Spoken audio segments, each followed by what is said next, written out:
வணக்கம் மக்களே, உங்கள் கோழிகளுக்கு சளி பிடிச்சிருக்கா? கோழி குஞ்சுகள் வந்து மூச்சு திணறலும், அப்புறம் இரும்பல், அப்புறம் சளி அதிகமாக இருக்கா? நான் சொல்கிற 3 நேச்சுரல் ரெமெடி சொல்கிறேன். அந்த 3 விஷயத்தையும் ஒன்றா மிக்ஸ் பண்ணி கொடுங்க. கோல்டுன்ற பிரச்சனையும் உங்கள் கோழிகளுக்கு வராது. இது போல் கோழிகளை பற்றின யூஸ்ஃபுல் இன்ஃபர்மேஷன் உங்களுக்கு வேணுமா? நம்ம சேனலை ஃபாலோ பண்ணிக்கோங்க. யாரை பார்த்தாலும் கோழிகளுக்கு சளி பிடிச்சிருந்தா இந்த மருந்து கொடுங்க, அந்த மெடிசனை கொடுங்க, இந்த மாத்திரையை போடுங்க, இந்த இன்ஜெக்ஷன் போடுங்க அப்படின்னு சொல்லிட்டு இருக்காங்க. நம்ம இன்னைக்கு கொஞ்சம் ஆர்கானிக்காக பார்க்கலாம்.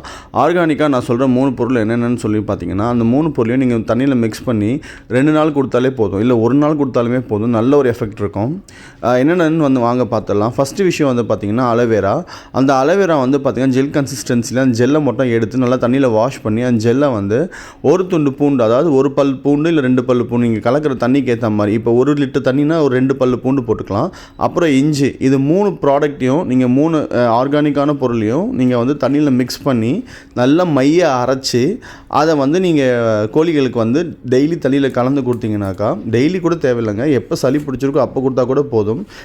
வாரத்துக்கு 2 நாள் கொடுத்தீங்கன்னா ரொம்பவே அது வந்து நல்ல விஷயம், அட்வைசபிள். ஸோ நீங்கள் வந்து வாரத்துக்கு 2 முறை கண்டினியூஸாக கொடுத்துருங்க, சளின்ற பிரச்சனையே வராது. நீங்கள் எந்த விதமான மருந்து, இன்ஜெக்ஷன் எதுவுமே நீங்கள் வந்து ட்ரை பண்ண வேணாம். எப்பயுமே நான் ஒரு மருந்து உங்களுக்கு ஷேர் பண்ணுறேன், இல்லை நான் ஒரு ரெமெடி உங்களுக்கு ஷேர் பண்ணுறேன்னா, நான் அதை யூஸ் பண்ணி பார்த்து எனக்கு ரிசல்ட் வந்தால் மட்டும்தான் நான் உங்கள்கிட்ட ஷேர் பண்ணுறேன்.